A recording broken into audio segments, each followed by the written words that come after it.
La Bible révèle que la fin de toute chose est proche et que Dieu appelle tout homme à pouvoir se réjouir de la seconde venue de Jésus-Christ. L'objectif de cette présentation est de vous préparer à être du nombre de ceux qui gardent les commandements de Dieu et le témoignage, la foi de Jésus-Christ.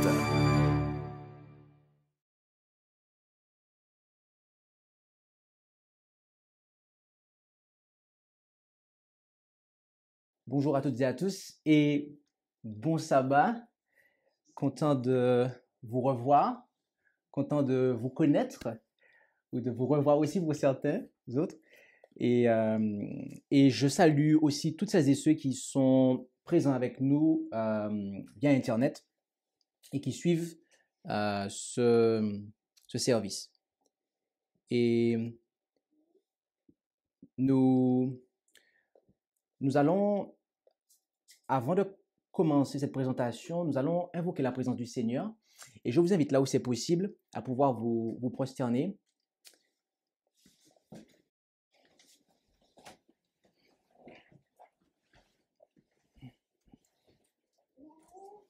Notre Dieu, notre Père Céleste, nous sommes infiniment reconnaissants de ce que tu, nous aimes d'un amour immense au point que tu nous as donné Jésus, ton Fils, par lequel nous avons la vie physique, mais aussi par-dessus tout la vie éternelle. Et nous venons à toi reconnaissant ta toute-puissance et notre finitude. Venons à toi avec le sentiment de notre besoin. Et nous aspirons à pouvoir comprendre ta parole. Nous aspirons à pouvoir être éclairés.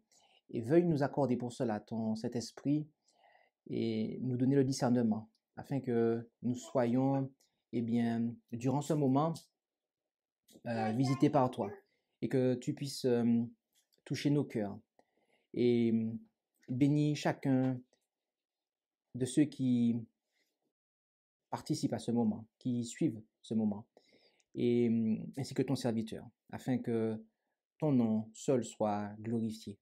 N'ayant aucun mérite, c'est en Jésus que nous t'en prions. Amen. Amen. Le titre de cette présentation est le deuxième numéro de notre 4e année sur les signes des temps. Et il s'agit de l'avortement. Et en sous-titre, l'Église ivre du sang innocent.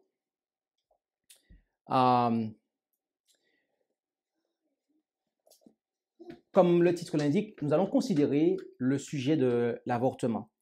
Et nous allons nous poser la question, comment Dieu voit cette pratique? À savoir de mettre fin à la vie d'un être alors qu'il est encore dans le ventre de sa mère. Comment Dieu considère cela? Telle est la question, la grande question. Mais avant de répondre à cette grande question, il nous faut d'abord nous poser la question,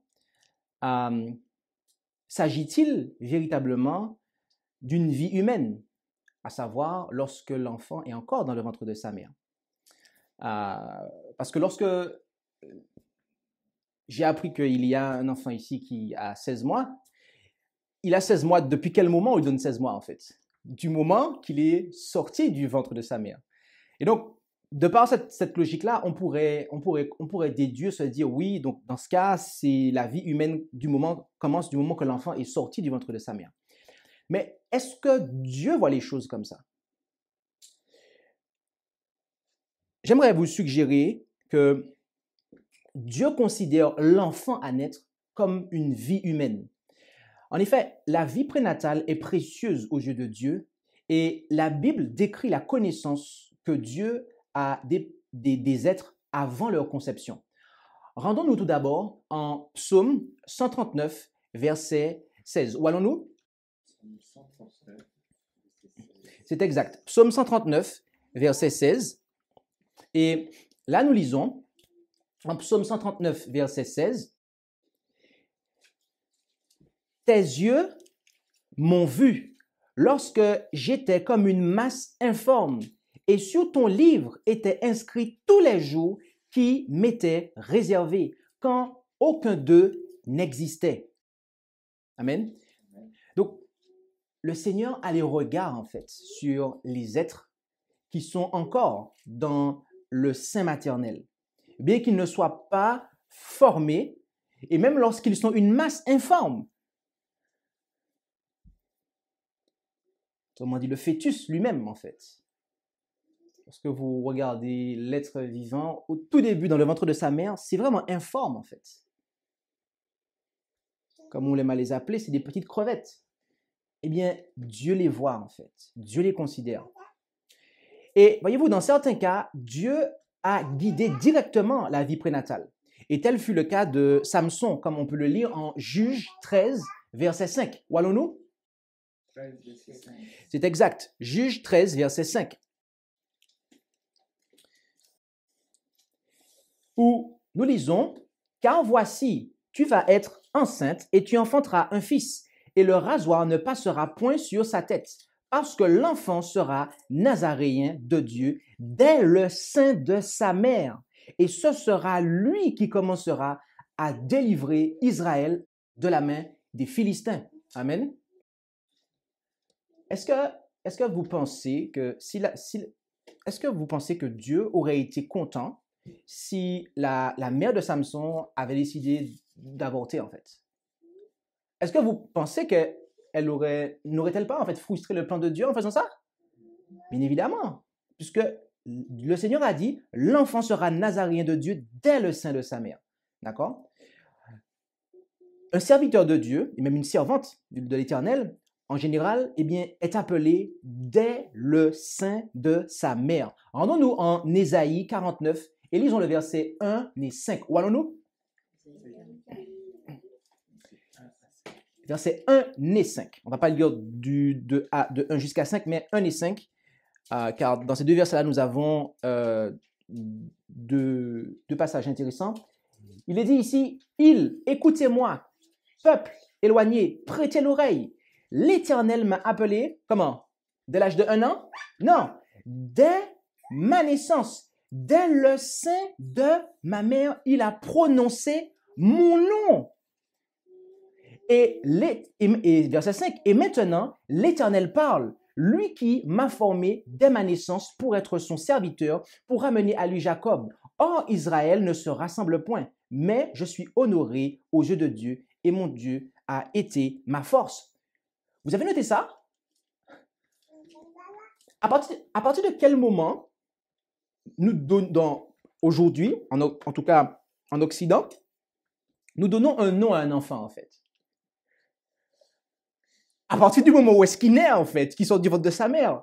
Là, ici, il dit, il a prononcé mon nom. À partir de quel moment? Alors même qu'il était encore dans le ventre de sa mère, en fait.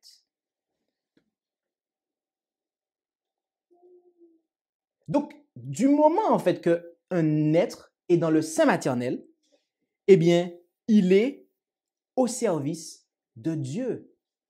Il est serviteur, d'accord? Il est destiné à être à son service. C'est d'ailleurs pour cela que la mère de Samson, eh bien, ne devait pas manger du n'importe quoi, d'accord?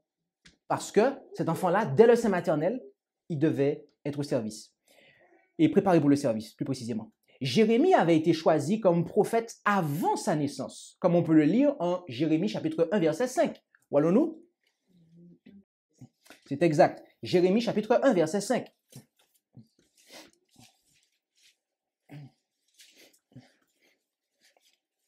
Jérémie chapitre 1, verset 5.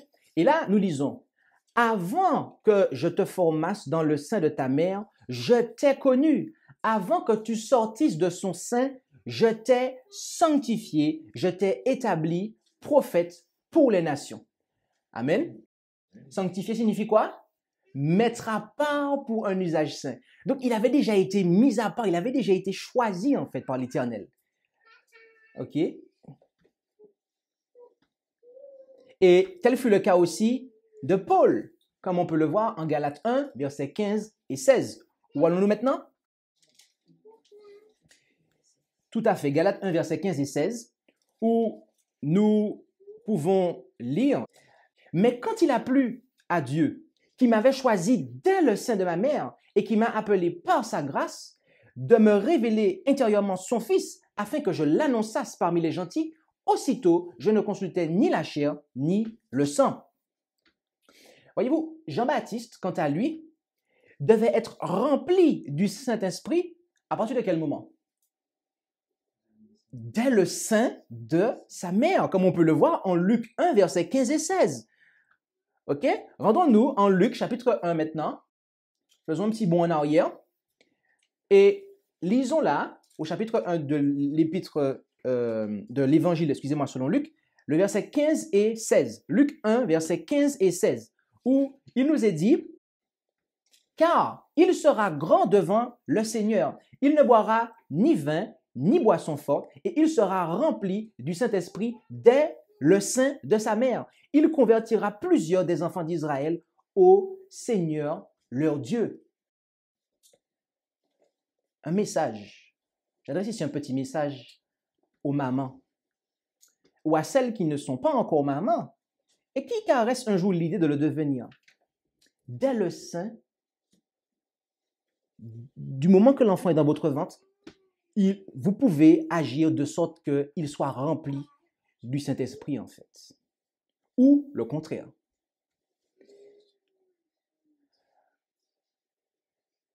Concernant Jésus, l'ange déclara à Marie ce que nous lisons au verset 35. Luc 1, verset 35. Tout à fait, merci.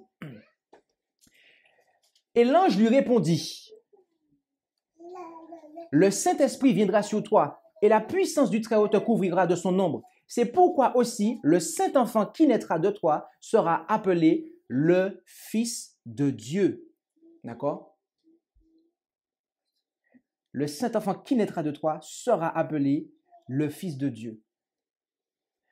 Dans son incarnation, voyez-vous, Jésus a lui-même fait l'expérience de la période prénatale que l'homme, eh bien, je dirais, a aussi. Et il a été reconnu comme le Messie et le Fils de Dieu peu après sa conception. Et en fait, comme on peut le voir au verset 40 et 45 du même passage. Et en fait, la Bible attribue à l'enfant qui doit naître le sentiment de joie. Lisons cela ensemble en Luc 1, versets 40 à 44. Restons toujours en Luc, mais cette fois-ci, lisons du verset 40 à 44. Et étant entrée dans la maison de Zacharie, elle salua Élisabeth. Et aussitôt qu'Élisabeth eut entendu la salutation de Marie, le petit enfant tressaillit dans son sein. Et Élisabeth fut remplie du Saint-Esprit. Et, élevant la voix, elle s'écria, « Tu es bénie entre les femmes, et le fruit de ton sein est béni. Et d'où me vient ceci? Que la mère de mon Seigneur vienne me visiter. Car la voix de ta salutation n'a pas plutôt frappé mes oreilles que le petit enfant a tressailli de joie dans mon sein. » Amen. Donc on voit ici que, eh bien, dans le sein maternel, l'être qui y vit, eh bien, est capable de joie en fait. Et on a même la notion de rivalité qui est exprimée en Genèse 25, versets 21 à 23. Genèse 25, versets 21 à 23. Genèse 25, versets 21 à 23, où il nous est dit, « Et Isaac pria instamment l'Éternel pour sa femme, car elle était stérile, et l'Éternel fut fléchi par ses prières. Et Rebecca, sa femme, conçut. Mais, verset 22, les enfants se heurtaient dans son sein, et elle dit, « S'il en est ainsi, pourquoi suis-je » Et elle alla consulter l'Éternel. Et l'Éternel lui dit, « Deux nations sont dans ton ventre, et deux peuples se sépareront au sortir de tes entrailles. Un de ces peuples sera plus fort que l'autre, et le plus grand servira le plus petit. » Donc on voit que les enfants, en fait, Jacob et Ésaü, son frère, se heurtaient en fait dans le sein de Rebecca. Il nous faut comprendre et réaliser que la procréation a lieu grâce à la providence de Dieu. Et ceux qui ne sont pas encore nés, eh bien, ont une place bien déterminée aux yeux du Seigneur, comme on peut le voir en Job, chapitre 10, versets 8 à 12. Où allons-nous? Job 10, 8 à 12, c'est exact. Job, chapitre 10, versets 8 à 12, où nous lisons « Tes mains m'ont formé et m'ont fait tout entier, et tu me détruirais? Souviens-toi donc que tu m'as formé comme de l'argile, et tu me ferais rentrer dans la poussière? Ne m'as-tu pas coulé comme du lait, écaillé comme du fromage? Tu m'as revêtu de peau et de chair, et tu m'as composé d'os et de nerfs. Tu m'as comblé de vie et de grâce, et ta providence a gardé mon souffle. » Et on a encore un passage qui va dans cette même nuance-là, au chapitre 30, toujours en Job, chapitre 31, excusez-moi, Job 31, versets 13 à 15. Où allons-nous? 13 à 15. Job 31, verset 13 à 15, c'est exact. Et là, il est dit, Job 31, verset 13 à 15, « Si j'ai méprisé le droit de mon serviteur ou de ma servante quand ils ont eu des conversations avec moi, et que ferai-je quand Dieu se lèvera et quand il demandera compte? Que lui répondrai-je? » Verset 15, « Celui qui m'a fait dans le sein de ma mère ne l'a-t-il pas fait aussi?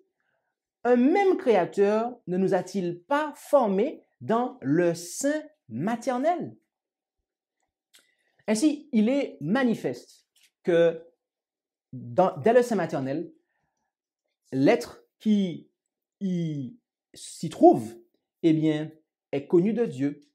Il est dans le plan de Dieu. Il est un être vivant, un être humain. Et cela est tellement vrai que la loi mosaïque accordait une grande importance à la protection de la vie humaine et considérait que le préjudice ou la perte d'un bébé ou d'une mère à la suite d'un acte de violence était une question grave. Et lisons cela ensemble en Exode 21, verset 22 et jusqu'à verset 25. Exode 21, verset 22 jusqu'au verset 25. Et là, il est dit, Exode 21, verset 22 jusqu'au verset 25, « Si des hommes se battent et frappent une femme enceinte et qu'elle en accouche sans qu'il arrive malheur, celui qui l'aura frappée sera condamné à l'amende que le mari de la femme lui imposera et il la donnera devant des juges. Mais s'il arrive malheur, tu donneras vie pour vie, œil pour œil, dent pour dent, main pour main, pied pour pied, brûlure pour brûlure, plaie pour plaie, meurtrissure pour meurtrissure. » Donc, nous voyons ici que cela était, c'est dire combien la vie de l'enfant était importante aux yeux de Dieu. D'accord? Que l'enfant était bel et bien un être vivant, à tel point que causer malheur à cet enfant, alors qu'il est encore dans le sein de sa mère, eh bien, était une chose très grave. Et voyez-vous, le Seigneur, en fait, dans le code moral, que sont les 10 commandements, il interdit l'homicide. En effet, lorsqu'il nous est dit en Exode 20, verset 13, « Tu ne tueras point », cela, le terme hébreu qui est traduit par « tuer », ou tout du moins le terme « tuer » ici, vient d'un terme hébreu qui n'est jamais appliqué en fait pour les animaux en fait. D'accord? C'est pour ça que les gens qui prennent ce commandement-là pour dire « Ouais, mais il ne faut pas tuer les animaux », il y a même des gens qui, à l'époque de nos pionniers, disent, il y a des adventistes, ils disaient qu'il ne fallait pas tuer des moustiques en fait, parce que tu ne tueras point. Sauf que, en fait, ce verbe, ce mot-là, en fait, ne s'applique jamais aux animaux, en fait. D'accord? Pas plus que lorsqu'il y a un ange qui exécute un jugement divin, en fait. Il s'applique toujours lorsque c'est un homme qui enlève la vie d'un autre homme, en fait. D'accord? Et donc, un homicide, d'accord? Cela concerne l'homicide. Or, on vient de voir, en fait, que dans le sein maternel, l'enfant est un être humain, est un homme en fait. Homme avec un grand H dans le sens. Donc, véritablement, ce commandement s'applique. Ce commandement s'applique et vise en fait, vise tout type d'homicide, dont l'avortement. Okay? L'avortement est un homicide. C'est la suppression d'une vie humaine en fait.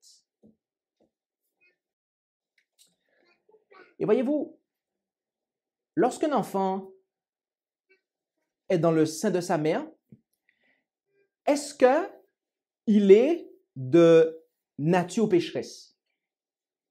Oui, il est de la nature pécheresse en fait. OK? Mais est-ce que l'enfant est déjà coupable d'un péché? Ah, en fait, le péché, c'est la transgression de la loi en fait. Le péché, c'est la transgression de la loi. La chair dans laquelle nous sommes va nous conduire, en fait, à pécher. D'accord? La chair dans laquelle nous sommes va nous conduire à pécher. Et inévitablement, tout ce qui naît de cette chair et qui n'ont pas un esprit qui est celui de Dieu. Et quand je dis ça, je pense spécifiquement à notre Seigneur Jésus-Christ. Je vais dire les autres, eh bien, ils vont inévitablement, en fait, pécher, d'accord? Les enfants, il nous faut bien comprendre, sont des êtres qui sont innocents. Et dans le sens que je viens d'expliquer, d'accord? Et Dieu, voyez-vous, nous fait comprendre que répandre le sang innocent est une abomination, en fait. En effet, lisons Proverbe 6, versets 16 à 19. Où allons-nous? C'est exact. Proverbe 6, versets 16 à 19. Où nous lisons, « Il y a 6 choses que hait l'Éternel, même 7 qui lui sont en abomination. Les yeux hautains, la langue fausse, les mains qui répandent le sang innocent, le cœur qui forme de mauvais desseins, les pieds qui se hâtent pour courir au mal, le faux témoin qui prononce des mensonges, et celui qui sème des querelles entre les frères. »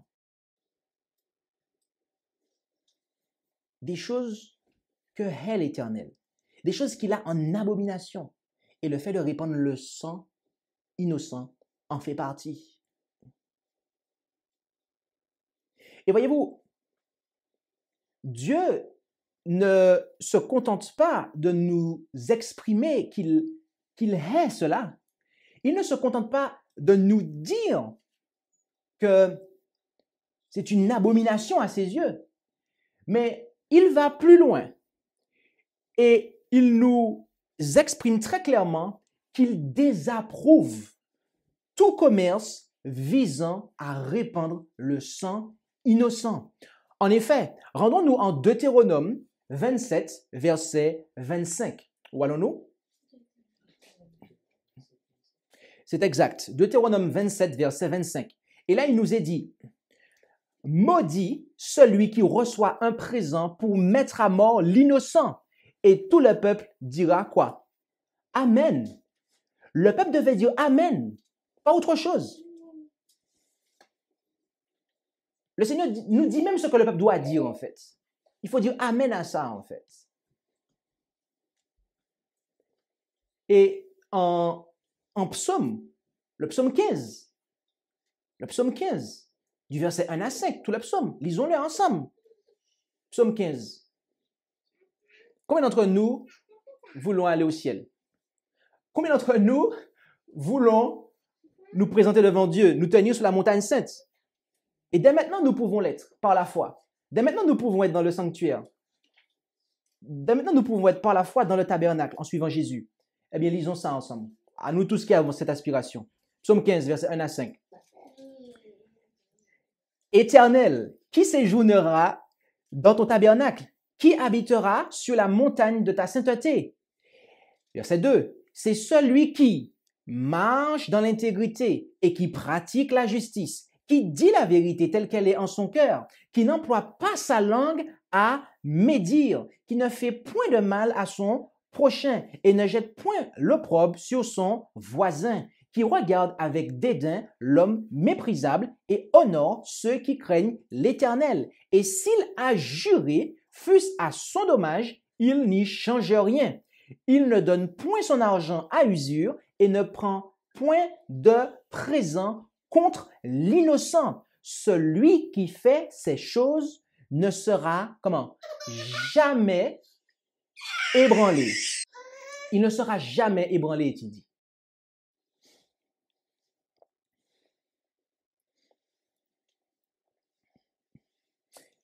Et lisons un autre passage, de manière à pouvoir clore cette section, qui se trouve en Ézéchiel, chapitre 22, versets 12, 13, 26 et 27. Voyons-nous?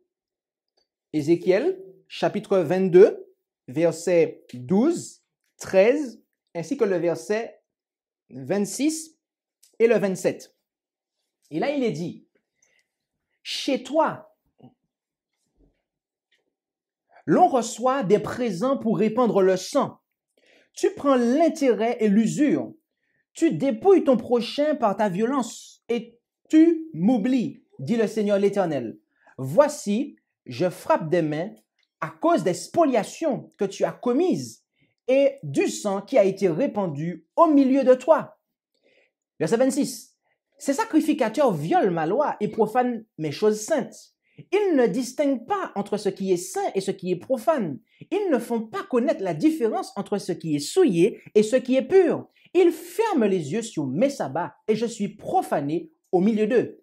Ces chefs dans son sein sont pareils à des loups qui dévorent leur proie en répandant leur sang, en perdant les âmes pour commettre des rapines. OK? Donc ici, on voit que le Seigneur est vraiment très clair, en fait, sur la façon dont il voit ces agissements-là, en fait. D'accord?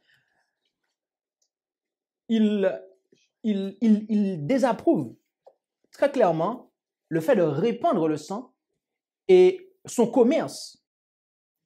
Et les responsables religieux dont il est parlé très spécifiquement à partir du verset 26. Parce que le verset 12 et le verset 13, là, il s'agit du peuple, d'accord? Le Seigneur dit que chez toi, ok, on reçoit des présents pour répandre le sang. Mais le verset 26 et 27, dès le départ, il dit, ces sacrificateurs violent ma loi et profanent mes choses saintes. Et en fait, ils sont responsables, en fait. D'accord? Ils sont responsables, d'après ce que nous dit la suite, eh bien, de ce sang qui est versé, car ils ne font pas connaître la différence, ok, entre ce qui est souillé et ce qui est pur.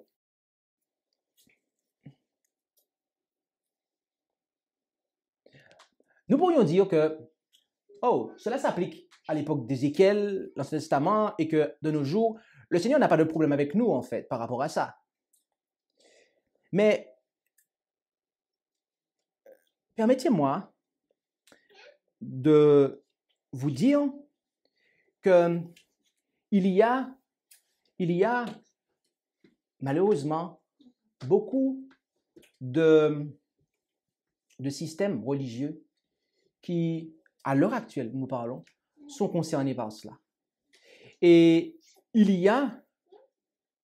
parmi ces systèmes, malheureusement, se trouve l'organisation officielle des Adventistes du 7e jour, dont certaines de ces institutions ont été financées par l'argent de l'avortement. Et ce que je m'apprête à vous montrer en ce matin, ce n'est pas quelque chose qui est caché, c'est quelque chose qui est public. D'accord? C'est quelque chose que n'importe qui peut savoir. D'accord? Peut-être que certains d'entre vous qui avez étudié à Loma Linda ou qui avez une certaine connaissance en matière médicale adventiste, vous avez entendu parler du docteur Edward Campbell Allred. Et donc, c'est comme nous allons le voir en fait, c'est un adventiste du 7e jour de renom dans le domaine médical. Et je place tout cela, notamment dans le domaine médical, je le place entre guillemets. Et nous allons passer en revue certaines déclarations, certains articles qui sont sur la place publique.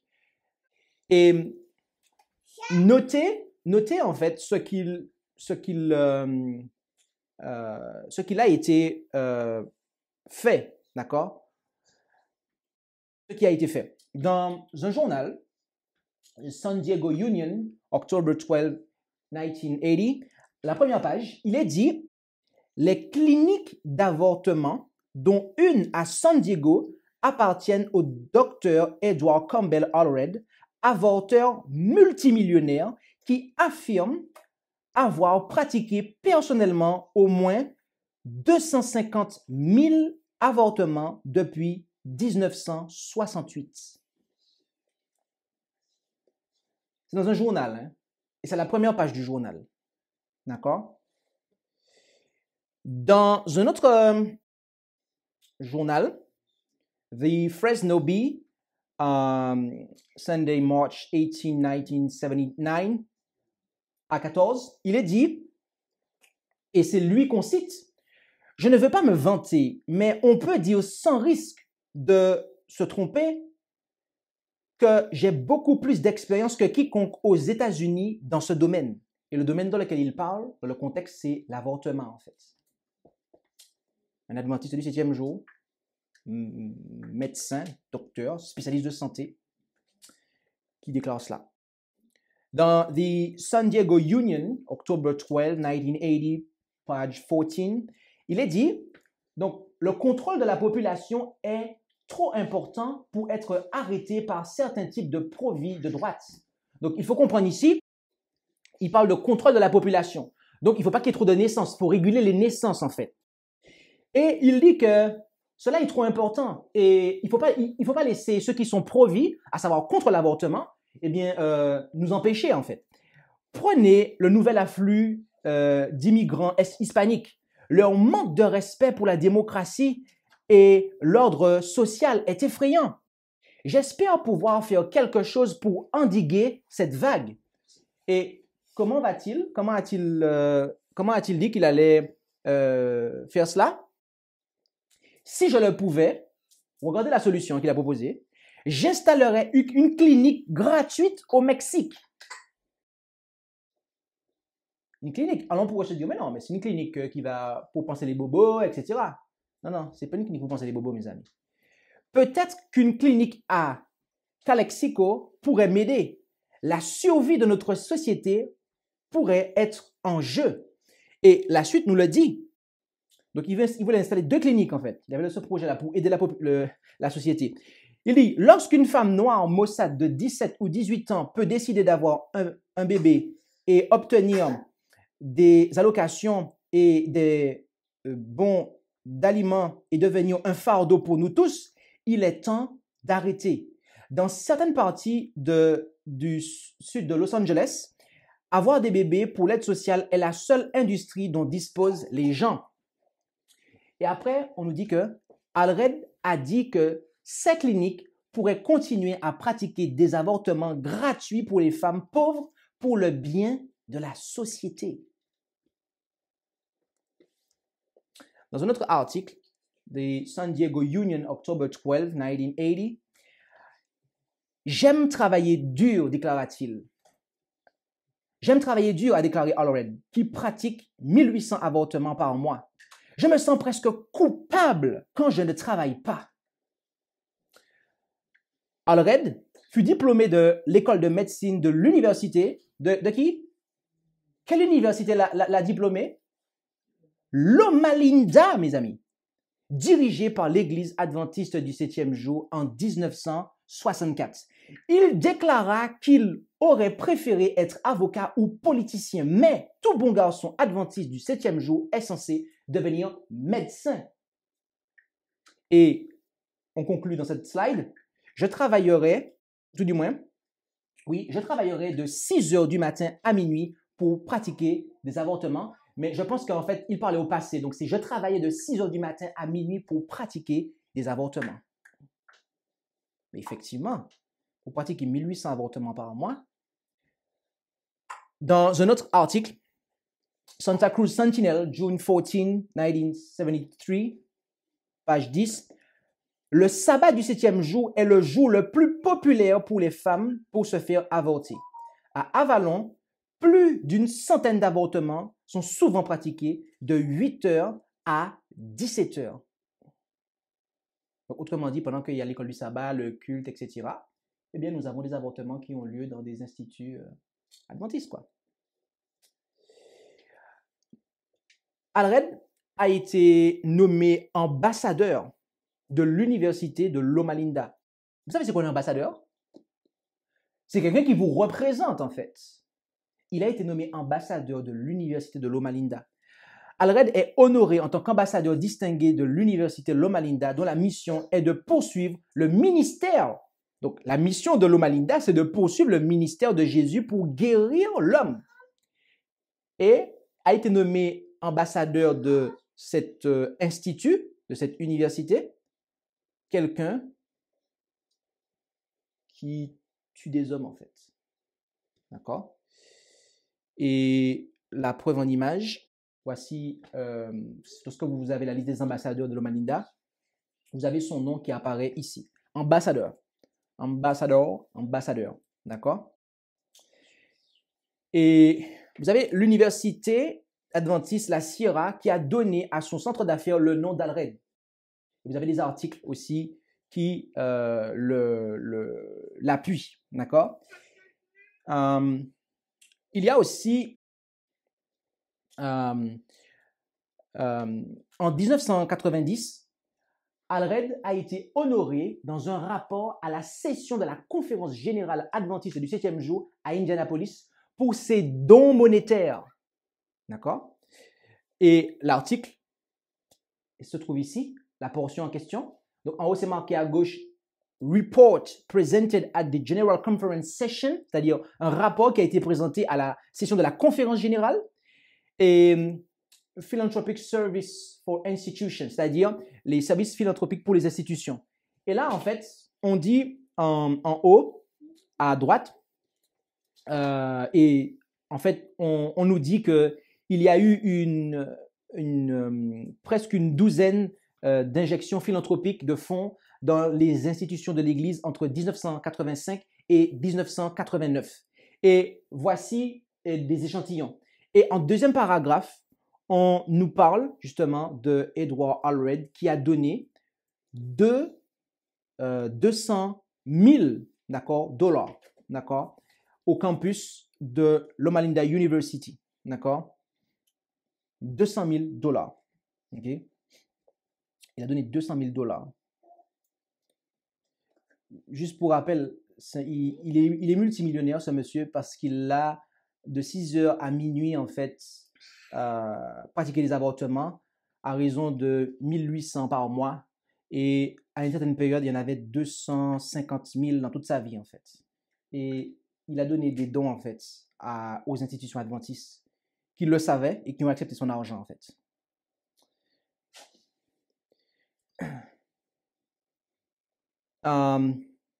Et cette année, ou tout du moins, excusez-moi, l'année dernière, donc on est encore au début 2021, mais l'année dernière, en octobre, il était encore en vie. Alors, je ne sais pas si aujourd'hui, je n'ai pas vérifié s'il est toujours vivant, mais il a fait un don, à une université, si je ne me trompe pas, un campus, oui. Et donc, comme cela est présenté ici, vous avez l'article original aussi qui est présenté, d'accord? Il s'est senti impressionné de donner 100 000 dollars pour améliorer le capital du campus, d'accord? Voilà, des fonds qui ont été injectés, en fait, dans les institutions adventistes avec l'argent du sang innocent, en fait. Avec l'argent du sang innocent.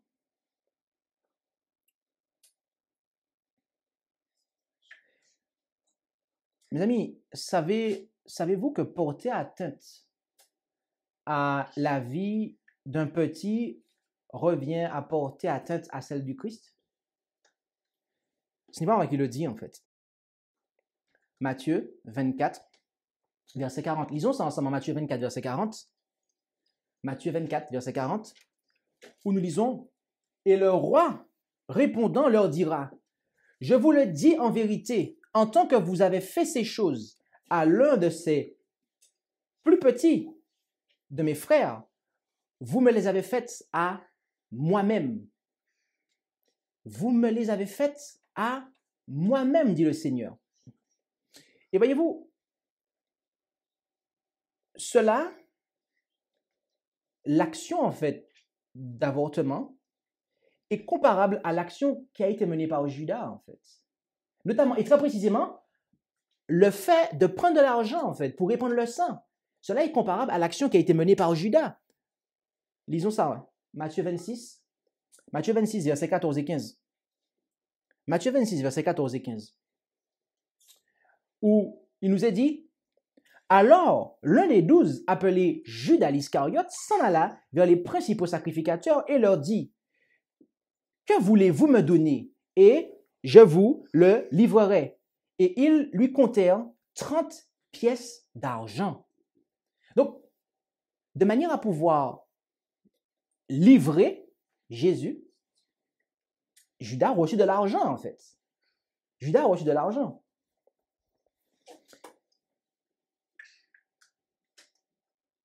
Et nous savons, en fait, que Judas a ce qu'il est arrivé par la suite à Judas. Mais est-ce que vous savez que Judas, lui, il a au moins rendu l'argent, en fait? Judas a au moins rendu l'argent, bien qu'il soit perdu. Il a au moins rendu l'argent. Lisons ça ensemble en Matthieu 27, versets 3 à 5. Matthieu 27, versets 3 à 5.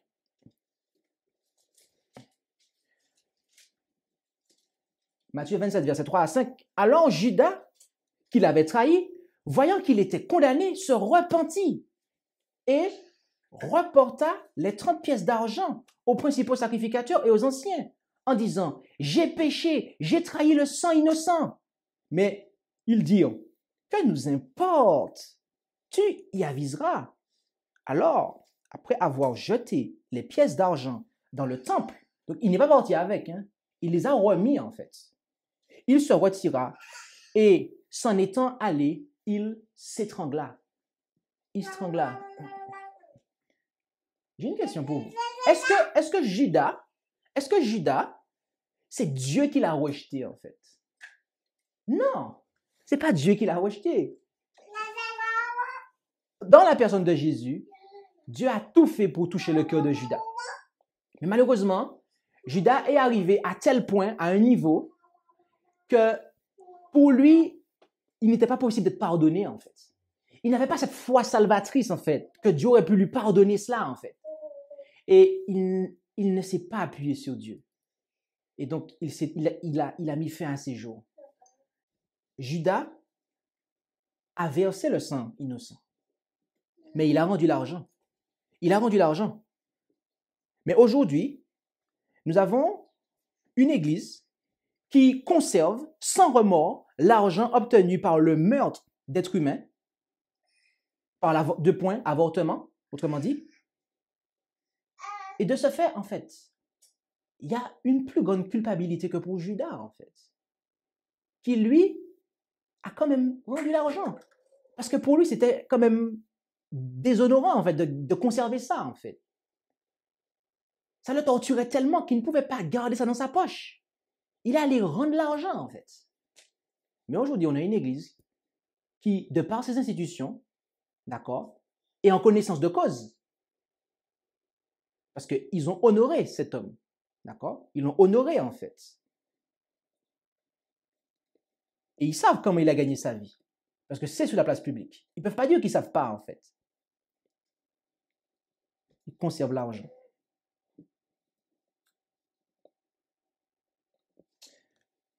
Voyez-vous, vous pourriez arriver ici et dire, oui, mais l'Église a une position très claire sur l'avortement. Et officiellement, l'Église n'est pas pour. Effectivement, sous le papier, l'Église dit qu'elle n'est pas pour. Mais dans les faits,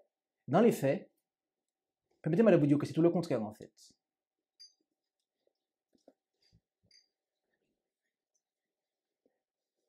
En 2019, des pasteurs adventistes ont co-signé une lettre en faveur de l'avortement. Et des dirigeants religieux du Tennessee signent une lettre soutenant l'avortement. Et ça s'est passé, en tout cas, c'est daté au 19 avril 2019.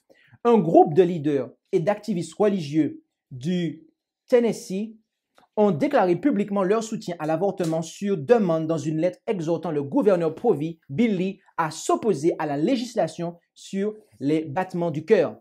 La lettre, et diapo suivant, la lettre a été signée par des pasteurs et d'autres leaders et activistes religieux qui s'identifient comme méthodistes, presbytériens, baptistes, luthériens, Église unie du Christ, universaliste, unitariste, épiscopaliens, méthodistes, africains, catholiques, épiscopaux, frères, adventistes du 7e jour, anglicans et même nazaréens.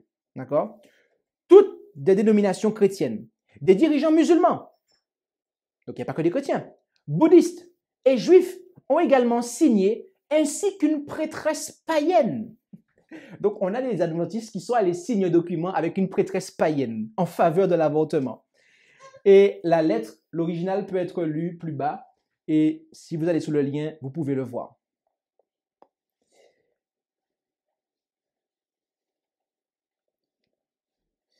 L'abomination ne s'arrête pas là, mes amis. On va terminer avec un point. C'est que, de manière corporative, l'Église adventiste s'associe à des organisations en faveur de l'avortement. Il y a eu précédemment, il y a quelques jours de cela, un symposium international qui fait de 2021 l'année décisive pour l'égalité femmes-hommes. Et l'article nous dit, et cet article, il est sur le site du Conseil œcuménique des Églises, d'accord, au passage. Donc, quand on va le lire, gardez ça à l'esprit. Là, on dit, un symposium organisé prochainement abordera le thème 2021, une année décisive pour accélérer vers l'équité, la justice, l'égalité entre les femmes et les hommes. Prévu le 26 janvier prochain, donc c'était il y a quelques jours de ça, il s'agira du 7e symposium annuel sur le rôle de la religion et des organisations d'inspiration religieuse dans les affaires internationales. Cette édition du symposium est organisée par le Conseil œcuménique des Églises, ACT Alliance, le Conseil général de l'Église et de la Société de l'Église méthodiste unie, le Secours islamique, l'Église adventiste du 7e jour, SOCA, Gakkai International, la United Religion Initiative, ainsi qu'ONU Femmes et le Fonds des Nations Unies pour la population. Et c'est FNUAP. Retenez bien ça. FNUAP, c'est le Fonds des Nations Unies pour la population. Donc, il y a ONU Femmes et le Fonds des Nations Unies pour la population. Pour l'équipe spéciale Interinstitution des Nations Unies sur la religion et le développement. D'accord? La pandémie de COVID-19 a exacerbé les inégalités préexistantes. Les données probantes révèlent que les dommages économiques et la fermeture des écoles font courir un risque plus élevé aux jeunes filles. La fermeture prolongée des écoles en raison du COVID-19 a interrompu l'éducation de plus d'1 milliard d'enfants dans le monde, exposant les filles à un risque accru de violences sexistes, de mariage d'enfants, de mutilation génitale féminine, de grossesse non désirée et d'infection au VIH, couplées d'un accès limité, voire inexistant, aux services de santé reproductive, est-il dit. Donc ici, en somme, nous avons en fait plusieurs institutions, dont l'Église adventiste du 7e jour, qui en fait s'associent avec des organisations telles que l'ONU Femmes, le Fonds des Nations Unies pour la population, FNUAP, et qui déplorent en fait que la situation du Covid est venue en fait freiner et créer pas mal de problèmes, dont en fait l'accès limité, voire inexistant, aux services de santé reproductif. Ah tiens, on pourrait se dire, c'est le planning familial, ça, c'est pour faire plus d'enfants, c'est pour... ouais.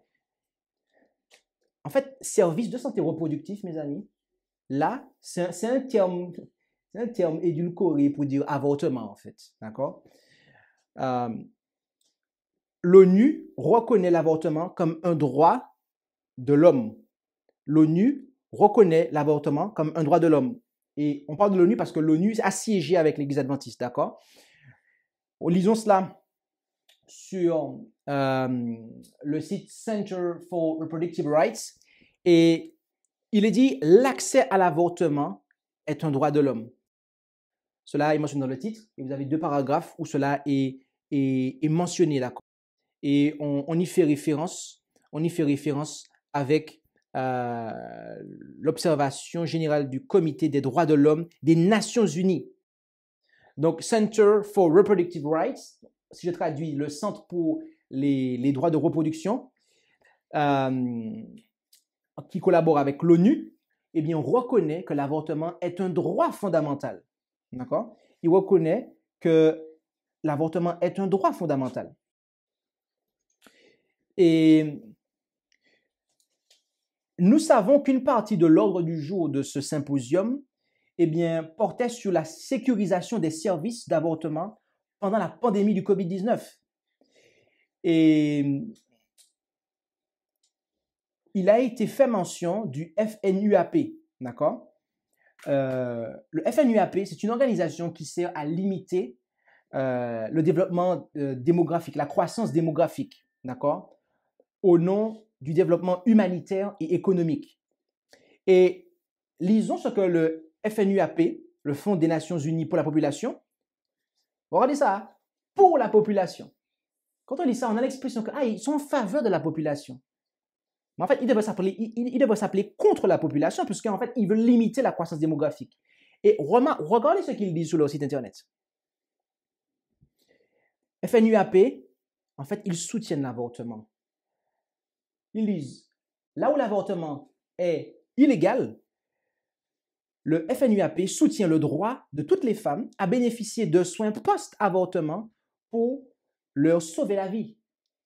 Lorsque l'avortement est légal, le FNUAP déclare que les systèmes de santé nationaux doivent le rendre sûr et accessible, comme convenu par les États membres des Nations Unies.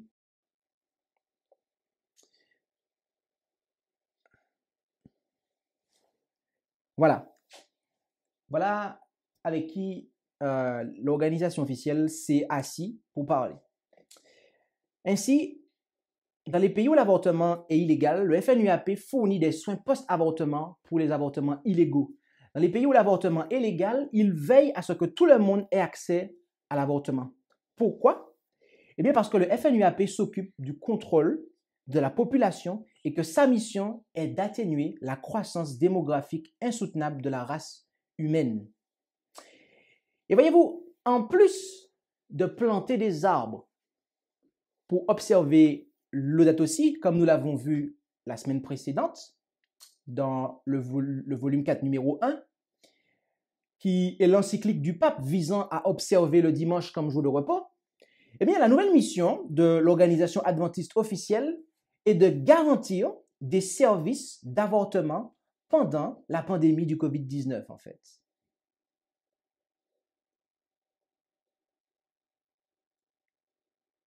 Voilà avec qui, mes amis, les dirigeants de l'organisation adventiste commettent la fornication spirituelle. Des organisations satanistes. Vous allez me dire, tu exagères. Des organisations, d'accord. Mais satanistes, c'est quand même fort. Mes amis, la Bible est claire. La Bible est claire. Lisons Psaume 106 et le verset 37 à 42. Où allons-nous? Psaume 106, verset 37 à 42. Il est dit, « Et ils sacrifièrent aux démons leurs fils et leurs filles. Ils répandirent le sang innocent, le sang de leurs fils et de leurs filles. Ils sacrifièrent aux idoles de Canaan, et le pays fut profané par ces meurtres. Ils se souillèrent par leurs œuvres et se prostituèrent par leurs actions. Et la colère de l'Éternel s'alluma contre ce peuple, et il eut en abomination son héritage. Il les livra entre les mains des nations, ceux qui les haïssaient, dominant sur eux. leurs ennemis les opprimèrent et ils furent humiliés sous leurs mains. Notez lorsqu'ici on verse le sang innocent, le sang de ses enfants, d'accord? Le sang des enfants, à qui on les sacrifie en fait? Aux démons en fait, il dit, d'accord? Donc qui est derrière, quel esprit qui est derrière des organisations, ok, qui sont d'accord pour verser le sang en fait des enfants? Ce sont des démons, mes amis. Ce sont des mauvais esprits. Et voyez-vous,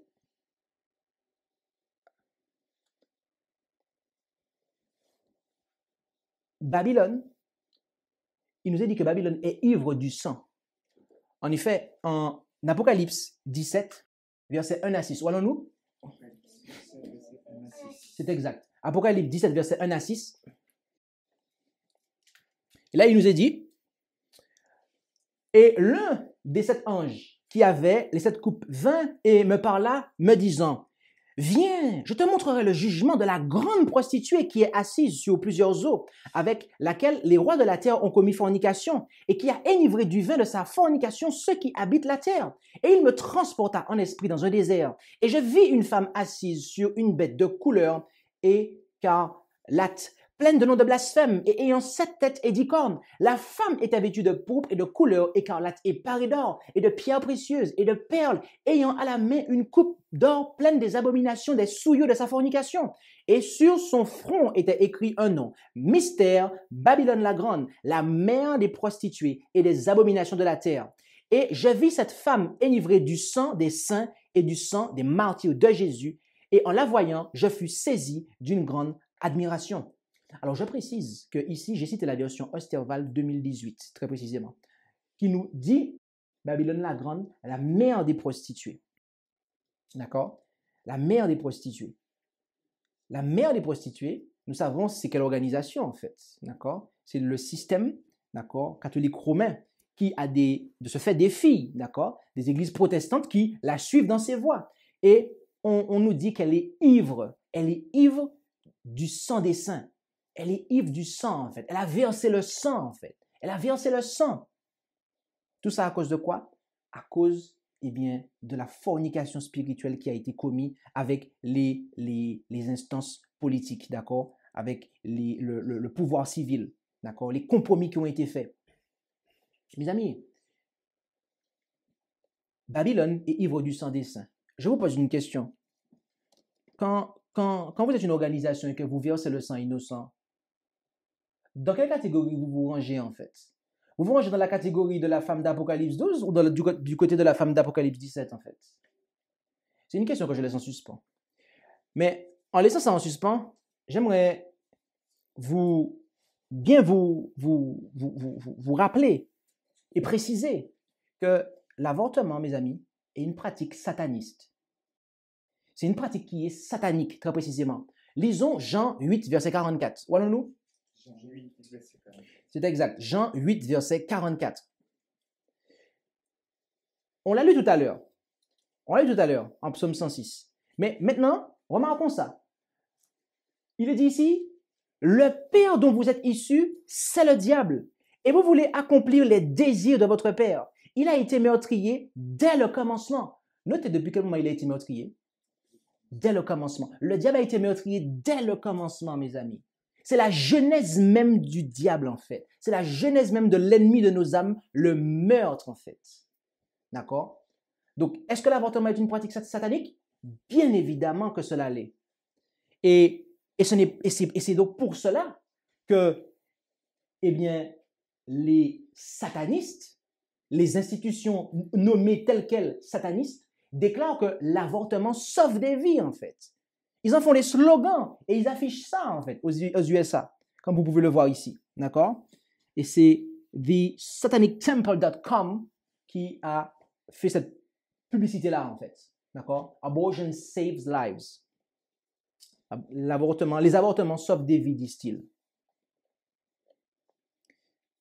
Voyez-vous, Babylone est la demeure des démons. Babylone est la demeure des démons, mes amis. Apocalypse 18, verset 1 à 4. Apocalypse 18, verset 1 à 4. Il est dit ici, après cela, je vis descendre du ciel un autre ange qui avait un grand pouvoir. La terre fut éclairée de sa gloire et il cria avec force et à grande voix et dit, elle est tombée, Babylone la grande, et elle est devenue quoi? La demeure des démons. Elle est devenue la demeure des démons. Et je m'arrêterai là. Elle est devenue la demeure des démons, mes amis. L'avortement est une pratique satanique. D'accord? L'avortement est une pratique qui est satanique. Et voyez-vous, lorsque une organisation se met à pratiquer les œuvres de Satan, vous m'excuserez, mais ma logique ne me pousse pas à conclure autre chose qu'en fait, elle est rentrée dans le rang en fait des filles de Babylone en fait. Elle s'est rangée derrière Babylone la grande en fait, d'accord, qui est ivre du sang des saints.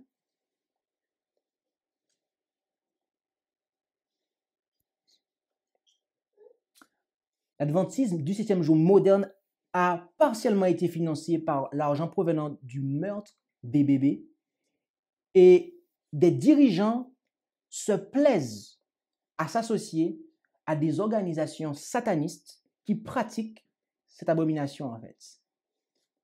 Et voyez-vous, les enfants de Dieu ne peuvent pas rester en silence. Dieu leur dit même quelque chose au verset 4. Puis j'entendis une autre voix du ciel qui disait, sortez du milieu d'elle, mon peuple, de peur que, participant à ses péchés, vous n'ayez aussi part à ses plaies.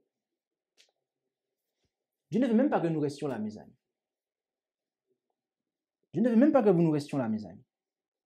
Et il ne veut pas que nous restions en silence lorsque la vie des innocents est menacée. En effet, Proverbe 24, verset 11. Proverbe 24, verset 11. Il est dit en Proverbe 24, verset 11, « Délivre ceux qui sont traînés à la mort et qui sont sur le point d'être tués. » Est-ce que cela s'applique aux bébés? Bien évidemment, en fait. Bien évidemment. Normalement, le rôle, en fait, des enfants de Dieu, c'est de se tenir droit dans ses bottes devant l'institution politique, d'accord? Et de leur dire, non, nous sommes contre l'avortement. Ah mais non, mais c'est pas ce qu'ils font, c'est pas ce que font les organisations aujourd'hui. Non, on va vous aider, on va... Oui. Mais ils ne peuvent pas faire autrement, voyez-vous. Ils ne peuvent pas faire autrement. Pourquoi? Parce qu'ils ont déjà été financés, en fait, par l'argent du sang, en fait. Et quand vous avez commencé à être corrompu, eh bien, vous allez continuer à être corrompu, en fait, tout simplement, en fait. Et c'est pour ça, mes amis, il y a une leçon ici. Il ne faut jamais commencer à pactiser avec le mal, en fait. Il ne faut jamais faire de compromis, en fait. Là, ils ne peuvent pas faire autrement, en fait, dans l'organisation adventiste. Pourquoi? Parce qu'ils se sont déjà frottés les mains avec l'argent du sang, en fait. Donc forcément, quand l'ONU vient les voir, ben, qu'est-ce qu'ils vont dire? Ils vont faire les hypocrites. Oui, mais on a fait une statement, on a fait une déclaration, on est contre l'avortement. Hein. Mais vos caisses sont pleines d'argent sale, en fait. Vos caisses sont pleines d'argent sale, vos pasteurs signent des lettres pro-avortement. Et vous avez encore, avec le Conseil œcuménique, vous vous associez avec des organisations sataniques plus précisément. Vous vous associez avec des organisations sataniques qui sont pour le fait de verser du sang innocent. D'accord? Alors, ils vont dire, oui, mais tu sais, non, mais tu es un extrémiste, tu vas trop loin parce que la vie humaine est compliquée, tu sais, avec le péché, compagnie, etc. Il y a des fois, il y a des choses qui se passent et compagnie. Ça, c'est des plans humains, mes amis. Ça, c'est des plans humains, en fait. D'accord? Ça, c'est des raisonnements humains, en fait. Dieu n'est pas pour cela, en fait. Proverbe 31, verset 8. Il est dit, en Proverbe 31, verset 8, « Ouvre ta bouche en faveur du muet et pour le droit de ceux qui sont délaissés. » Ouvre ta bouche en faveur du muet et pour le droit de ceux qui sont délaissés. Normalement, la bouche d'un adventiste du 7e jour ne devrait s'ouvrir que pour défendre la voix de ceux qui n'ont pas de voix, en fait, et de ceux qui sont délaissés. Comment peut-on co-signer une charte avec une prêtresse païenne, des ministres des églises de Babylone, en faveur de l'avortement, en fait? Dieu nous demande d'ouvrir notre bouche, mes amis. Et sachant une chose, si nous ne le faisons pas, Dieu nous mettra au rang des meurtriers et il ne pourra pas exaucer nos prières. Oui, et ce n'est pas moi qui le dis en fait. Jérémie 7, verset 9 à 11, ainsi que le verset 16. Jérémie 7, verset 9 à 11, ainsi que le verset 16. Et lisons ça ensemble. Jérémie 7, verset 9 à 11, ainsi que le verset 16.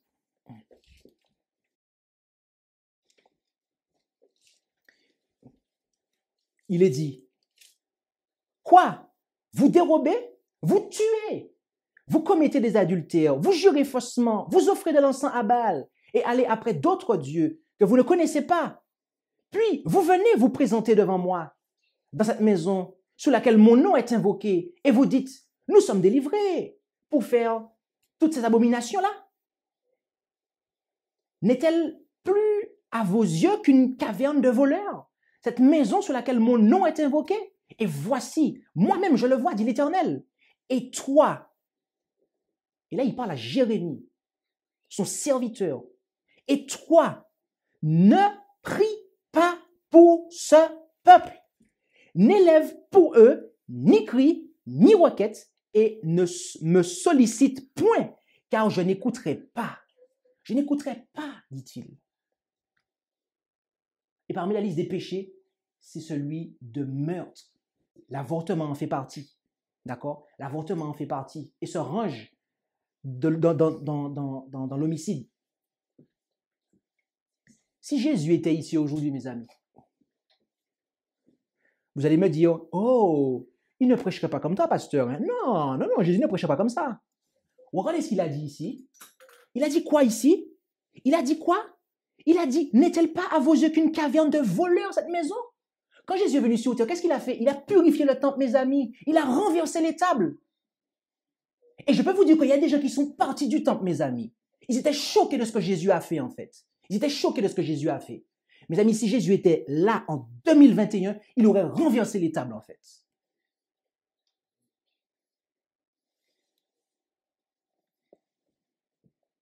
Je suis désolé, mes amis. Mais il faut appeler le péché par son nom. J'aimerais terminer en disant ceci. Et j'aimerais donner un message d'espoir à celles et ceux qui auraient pu participer à ce péché-là.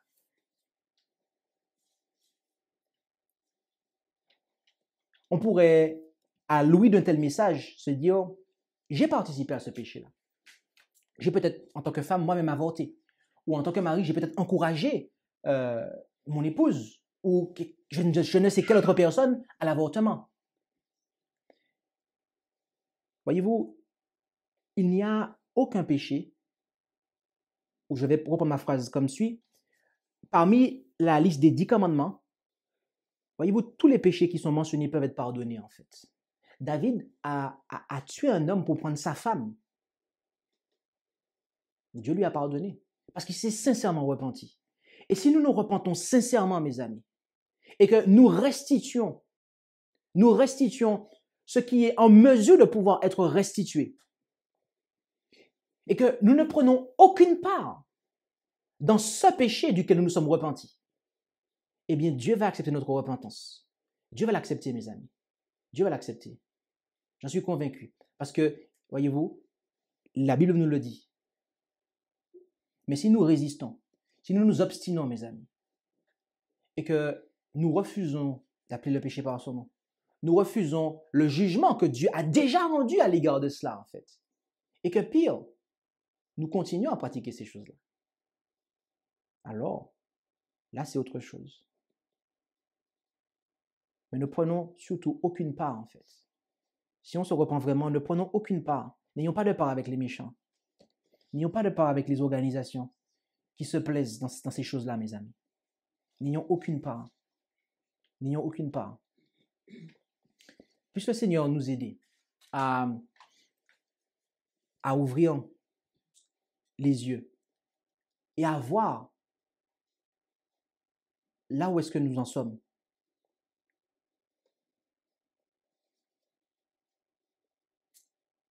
Et puissions-nous n'avoir aucune part dans ces choses. J'aimerais dire quelque chose. J'aimerais dire quelque chose. Parfois, il arrive que des jeunes commettent des erreurs. Il arrive que parfois, il y ait des rapports avant le mariage. Et que cette union porte du fruit, d'accord? Cela, effectivement, est quelque chose, il faut éviter d'en arriver là. Et je veux dire, pas simplement que ça porte du fruit, mais bien avant, en fait. D'accord?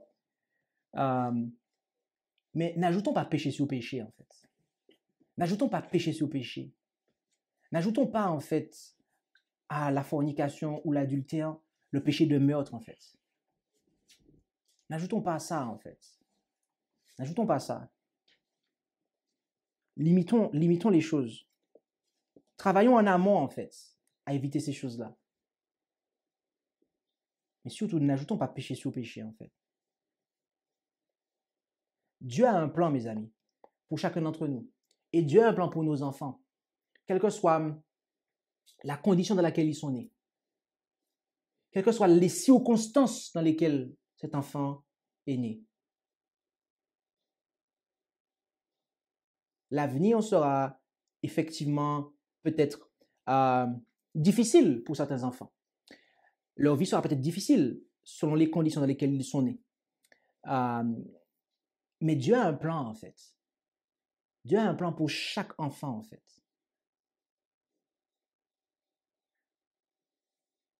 Alors, puissions-nous, nous-mêmes, entrer dans le plan de Dieu. Puissions-nous, nous-mêmes, comprendre quel est ce plan et y marcher.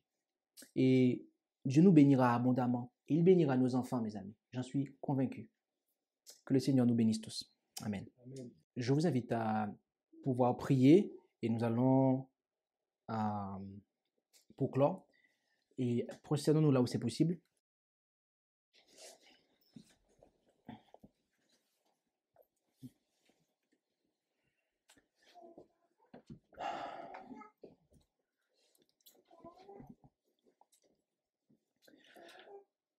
Notre Dieu, notre Père céleste, nous te remercions pour ta parole, qui est une lampe à nos pieds, une lumière sur notre sentier. Et tu nous montres, Seigneur, quel est le plan que tu as pour chacun d'entre nous. Et nous sommes heureux de savoir que dès le sein maternel, tu as eu les regards sur nous et que tu avais un plan que tu avais formé pour nous. Et nous voulons, Seigneur, continuer à te tenir la main, de manière à marcher dans le plan que tu as formé pour nous, mais aussi à te tenir la main pour que nous puissions conduire les enfants que tu nous as donnés, pour ceux d'entre nous qui ont des enfants, à pouvoir les amener à marcher dans le plan que tu as pour eux, et ce, quelles que soient les conditions dans lesquelles ils sont arrivés au monde, et aussi leurs circonstances actuelles. Et Seigneur, tu nous montres à quel point cela est précieux à tes yeux, et à quel point tu as en horreur tout ce qui vient s'opposer à la suppression de la vie, et ce même dès le sein maternel. Alors, aide-nous, notre Père céleste, à pouvoir saisir cela. Pardonne-nous si nous avons pris part d'une manière ou d'une autre